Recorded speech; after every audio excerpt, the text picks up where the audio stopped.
Good morning India. मैं पवन गौड़ दृष्टि IAS campus Sonpur से आपके लिए लाया हूँ विभक्ति का नियम, विभाज्यता का नियम means divisibility of rule. Divisibility of rule क्या है? जैसे आप बहुत बड़ी बड़ी संख्याओं को देखते हैं फिर डर जाते हैं कि ये नंबर कैसे कटेगा, किससे कटेगा। तो आज मैं जो बताने वाला हूँ आप वाला झपकते ही बता देंगे कि ये नंबर इससे विभक्त, पूर्णतः विभक्त हो जाएगा, किससे विभक्त नहीं होगा।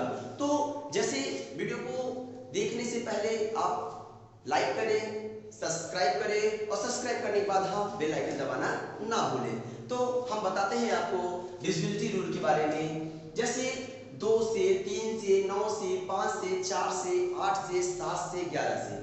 2, 3, 9, 5, 4, 8, 7, 11। अब कहेंगे सर आप तो इतने ही नंबर का डिविजिबिलिटी रूल बता रहे हैं और नंबर आ जाए तो आप कैसे डिवाइड करेंगे? तो हाँ मैं एक नोट लास्ट में लिखवाऊंगा जो नोट बताएगा कि आप किसी भी नंबर को उस नोट्स के थ्रू आप विभक्त कर सकते हैं। जैसे मैं बताऊं 2 से विभक्ति का नियम। 2 से विभक्ति का नियम क्या कहता है कि कोई भी संख्या दी गई हो, कोई भी संख्या दी गई हो उसका इकाई अंक, कोई भी संख्या दी गई हो उसका इकाई अंक 0 हो, 2 हो, 4 हो, 6 हो, 8 हो। इनमें से कोई भी अंक अगर इकाई अंक पर है तो आप देखते ही बता दीजिएगा कि वह संख्या 2 से पूर्णतः विभक्त हो जाएगी। आंख बंद करके बस इकाई संख्या देखना है, 0, 2, 4, 6, 8। इनमें से कोई दिखता है तो आप कहेंगे तुरंत क्या कि ये 2 से पूर्णतः विभक्त हो जाता है। जैसे फॉर एग्जांपल मैं दूं 7, 9, 5, 2, 3, 8 तो आप कहेंगे सर 8 इकाई संख्या 8 तो ये 2 से क्या होगा? पूर्णतः विभक्त हो जाएगा। जैसे 8, 8, 3, 5, 7, 2, 0 तो 0 आ गया। तो आप कह सकते हैं अगर 0, 2, 4, 6, 8 कुछ भी आ जाता है तो आप कहेंगे ये 2 से पूर्णतः विभक्त है। Very simple. एंड देन 3 से 3 से विभक्ति का नियम क्या बोलता है? इतना सरल है 3 से विभक्ति का नियम कि कहने वाली बात नहीं। कहते हैं दी गई संख्याओं के सभी अंकों को, दी गई संख्याओं के सभी अंकों को जोड़कर 3 से भाग दे दीजिए। अगर वो कट जाते हैं तो पूरी संख्या 3 से कटेगी, अन्यथा नहीं कटेगी। जैसे मैं लिखूं 7, 9, 5, 3, 2, 8। अब मैं कहूं क्या ये संख्या 3 से कटेगा? Then according to rule 7 plus 9 plus 5 plus 3 plus 2 plus 8 जोड़ दीजिए इसे। 9 7 16, 16 5 21, 21 3 24, 24 2 26, 26 8, 34 34। अब 34 है क्या सर 3 डिवाइड तो 3 plus 4 is equal to 7। 7 3 से नहीं कटेगा, 7 3 से नहीं कटेगा। एक दूसरा एग्जांपल लेते हैं। जैसे लिए 9 7 3 5 क्या ये 3 से कटेगा? तो सिंपल 9 प्लस 7 प्लस 3 प्लस 5 तो 9 7 16, 16 3 19, 19 5 24, 24 को फिर लिख दिए 2 प्लस 4 बराबर 6 तो 2 दिया 6, ये 3 से क्या होगा? पूर्णतः विभक्त हो जाएगा। सिमिलरिटीज 9 का रूल होता है। 9 भी यही कहता है कि दी गई संख्याओं के सभी अंकों को जोड़कर 9 से पूर्णतः विभक्त कर दीजिए। अगर वो संख्या 9 से कटती है तो पूरी संख्या 9 से कटेगी, अन्यथा नहीं कटेगी। फॉर एग्जांपल जैसे मैं लिखूं यहाँ पे 9 7 8 5 3 2 एंड 7 क्या ये 9 से कटेगा? तो देखिए 9 plus 7 plus 8 plus 5 plus 3 plus 2 plus 7 देखिए 9 7 16, 16 8 16 8 24, 24 5 29, 29 3 32, 34, 34 7 41, 41 मतलब 4 और 1 बराबर 5, 9 से नहीं कटेगा। दूसरा देखते हैं, देखिएगा 8 4 1 3 7 2 क्या ये कटेगा? तो 8 4 12 1 13, 13 3 16, 16 7 23, 23 2 25, 25 मतलब 2 प्लस 5 बराबर 7 नहीं कटेगा। देखिएगा इसी एग्जांपल थोड़ा सा और अच्छे से करते हैं। 4 8 3 7 4 कर देते हैं। क्या ये 9 से कटेगा? देखिए 8 4 12 1 13, 13 3 16, 16 7 16 7 23, 23 4 27, 27 देखिए 2 प्लस 7 बराबर 9, ये 9 से कट जाएगा। 5 से विभक्ति का नियम देखते हैं तो इसे पलक झपकते देखते इसे बता सकते हैं कि कोई भी दी गई संख्या हो, कोई भी दी गई संख्या हो और उसके इकाई अंक पर क्या हो, 0 हो या 5 हो, आप देखकर बता दीजिएगा कि वो 5 से कट जाएगा। अगर 0 5 के अलावा कोई और नंबर या कोई और नंबर आता तो उससे वो नहीं कटेगा। जैसे एग्जांपल मैं दूं आपको 5 वाला, यहां देखिएगा, जैसे 3750 या 7980 5255, अब ये तो 5 से कट जाएगा क्योंकि इकाई संख्या क्या 0 है और 5 है।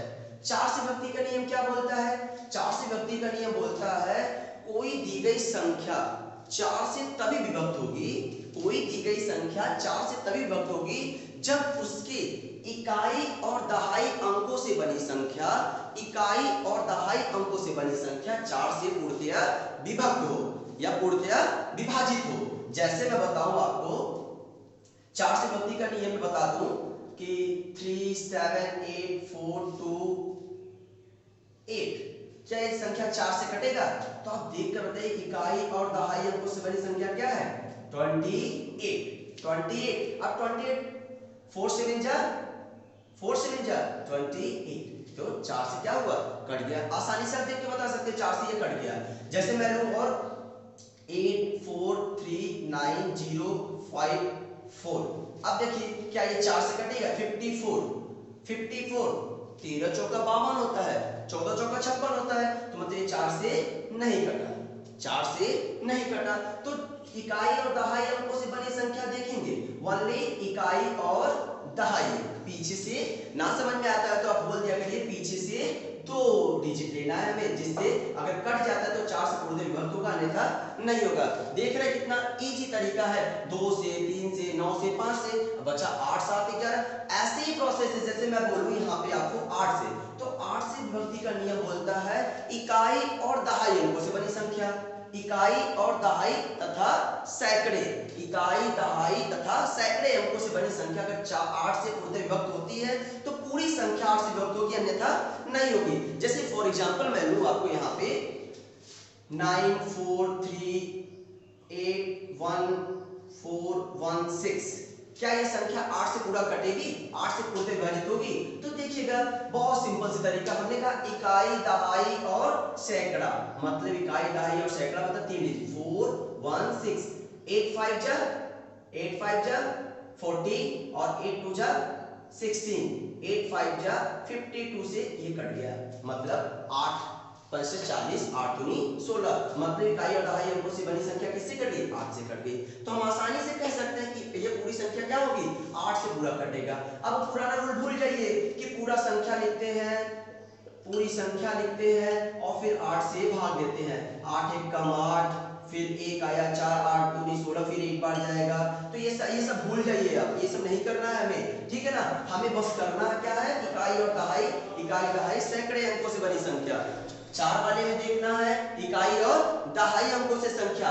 7 से विभक्ति का नियम देखते हैं, देखिएगा 7 से विभक्ति का नियम बहुत सिंपल सा है, कहते हैं कि इकाई अंक को छोड़कर, 7 से विभक्ति का नियम बोलता है इकाई अंक को छोड़कर, इकाई अंक को छोड़कर, इकाई अंक को छोड़ दिए शेष बची संख्या लिखते हैं, उसका दोगुना करते हैं, दोगुना करने के बाद उसे घटा देते हैं, मिस सब्ट्रैक्ट कर देते हैं। अगर घट जाता है, घटने के बाद कटता है तो 7 से पूर्णतः विभक्त होगा, अन्यथा नहीं होगा। जैसा कि मैं बताऊं 883, 7 से विभक्ति का नियम मैंने बोला इकाई अंक को छोड़ दिए। देख सिंपल से फंडा मैं बताऊं यहाँ पे आपको, इकाई अंक को छोड़ दिए और इकाई अंक का दोगुना कर दिए, दोगुना करें 3 दूनी 6 हो गया, माइनस कर लीजिए कितना आया 2 और ये कितना आ गया 8, 82।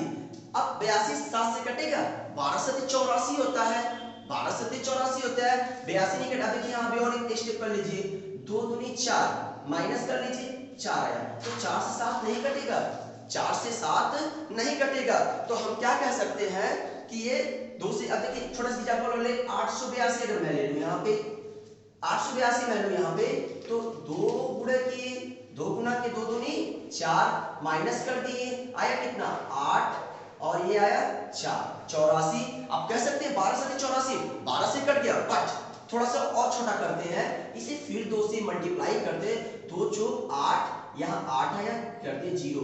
जब शेषफल 0 आता है, समझिए जब शेषफल 0 आता है वो पूर्णतः क्या हो जाता है, विभक्त हो जाता है, परफेक्टली डिविजिबल बाय 7। जब शेषफल 0 आएगा तो परफेक्टली डिविजिबल बाय 7 हो जाएगा, आप कह सकते हैं आसानी से।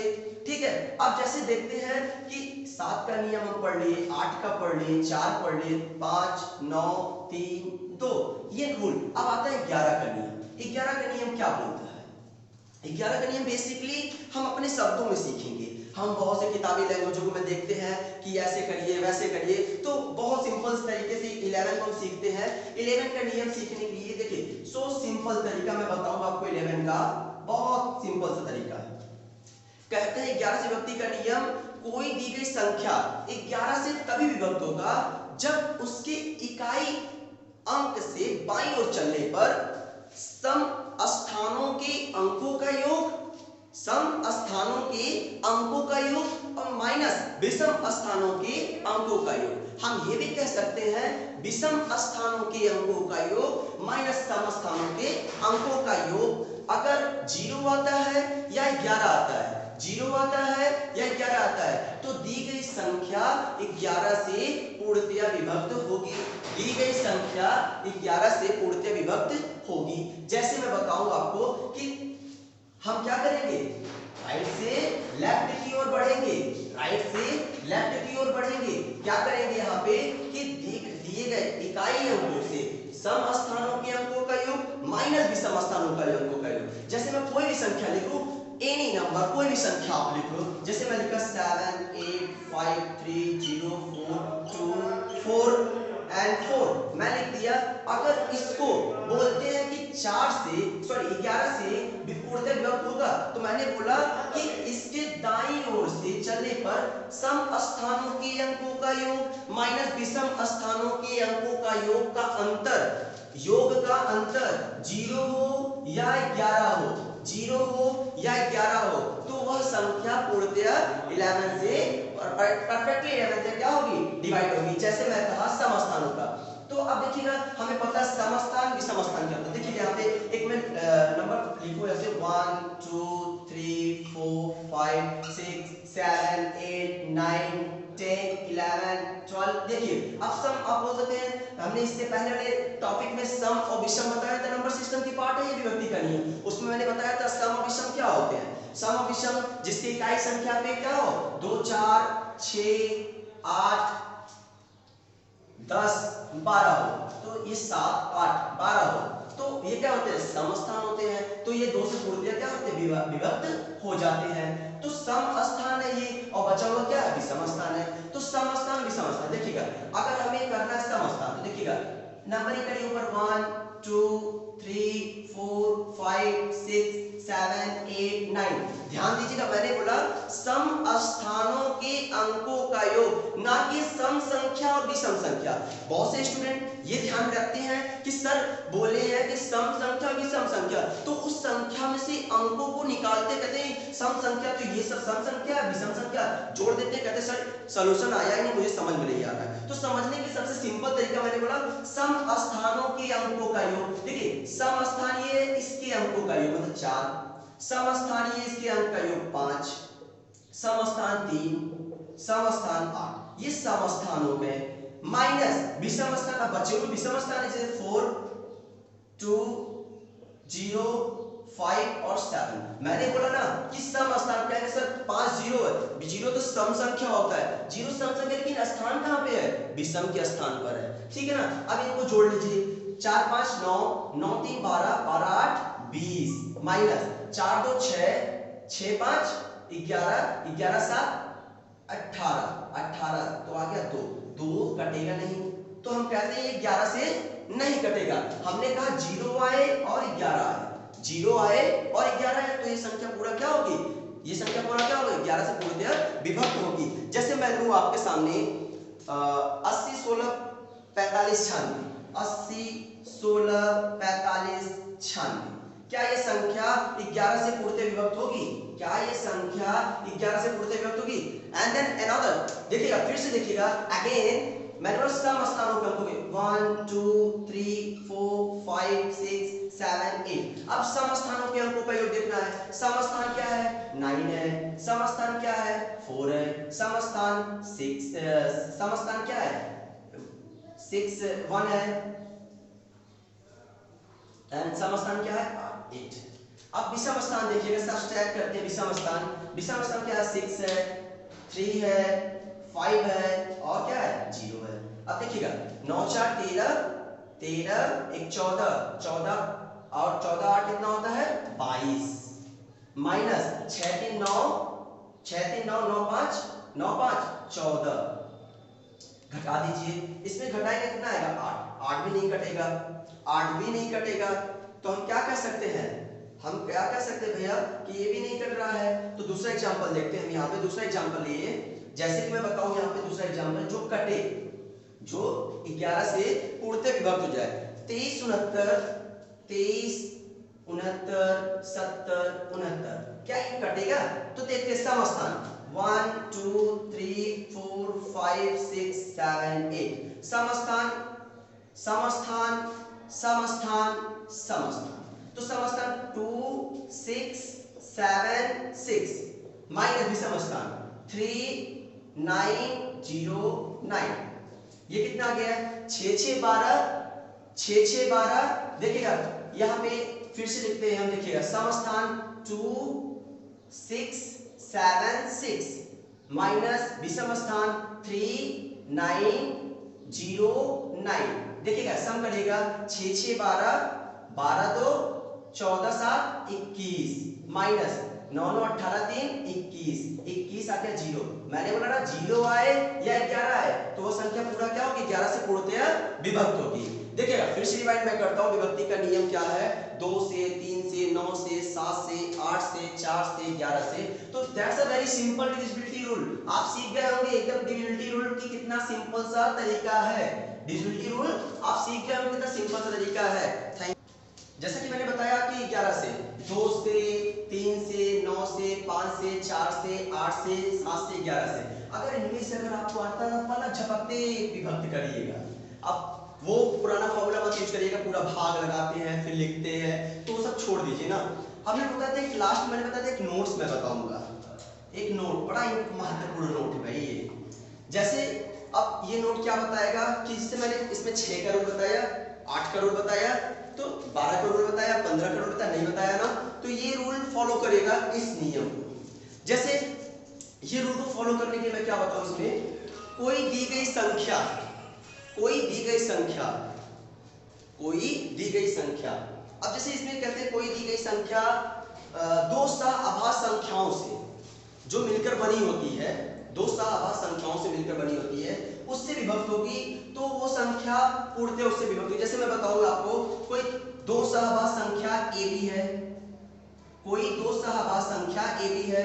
अगर ये संख्या ए से और बी से, ए और बी दोनों से पूर्णतः विभक्त होती है तो वो संख्या ए बी से भी पूर्णतः विभक्त होगी। मतलब इनके गुणनफल जो गुणा करेंगे जो प्राप्त होगा उससे पूर्णतः क्या होगी? विभक्त होगी। जैसे मैं बताऊं, उन एक एग्जांपल लेके मैं बताऊं, 19,752 क्या ये संख्या 6 से पूर्णतः विभक्त होगी? क्या ये संख्या 6 से पूर्णतः विभक्त होगी? तो आप आसानी से कह सकते हैं कि 6 को दो सहभाज्य संख्या में तोड़ लीजिए, दो सहभाज्य संख्या। अब पहली बात तो कहेंगे सर सहभाज्य संख्या क्या होता है, तो इसके पहले वाले लेक्चर मैंने सहभाज्य संख्या के बारे में बताया था, अभाज्य संख्या के बारे में बताया, भाज्य संख्या के बारे में बताया था। तो सहभाज्य संख्या फिर से एक बार देख लीजिए कि ऐसी या किन्हीं दो या दो से अधिक संख्याएं जिनका माशा एक हो, जिनका माशा एक हो, ऐसी संख्याओं को सहअभाज्य संख्या कहते हैं। अब जैसे 6 को दो, 6 का तो मल्टीपल देखिए 1 और 6 में तोड़ सकते हैं, ठीक है ना, 1 6 में, लेकिन 1 और 6 में नहीं, हमने बोला दो सहअभाज्य संख्या होना चाहिए। अब दो सहअभाज्य संख्या ये है 2 3। अब देखिए जैसे 2 3 से हम विभक्त करते हैं, क्या ये संख्या 2 से पूर्णतः विभक्त होगी? हाँ, हमने 2 का नियम बताया था कि कोई भी संख्या की इकाई 2 0 2 4 6 8 होता है तो संख्या 2 से पूर्णतः क्या होगी? विभक्त होगी। तो हम कह सकते हैं 2 से ये संख्या क्या होगी? पूर्णतः विभक्त हो गई। 3 का नियम क्या कहता है कि सभी संख्याओं के अंकों को जोड़ लेते हैं, सभी संख्याओं के अंकों को जोड़ते हैं। 9 1 10, 10 7 17, 17 5 22, 22 2 24, 24 आ गया ना, तो 24 फिर जोड़ते हैं 2 + 4 = 6, 6 आ गए। अब देखिए 3 से कट जाएगा ना, 3 2 6, 3 2 6, ये संख्या 2 से भी कट रहा है और 2 से भी कट रहा है और 3 से भी कट रहा है, तो 2 और 3 दोनों से कट रहा है ना, तो 2 3 से कट रहा है, मतलब इनका गुणनफल 2 × 3, मतलब ये 6 से भी पूर्णतः क्या होगा, विभक्त होगा। ऐसे आप लोग 15 के कर सकते हैं, 15 का, 14 का, 16 का, 18 का, जितने भी रूल आप अप्लाई कर सकते हैं, जो शाबाश संख्या में से कन्वर्ट कर लीजिएगा।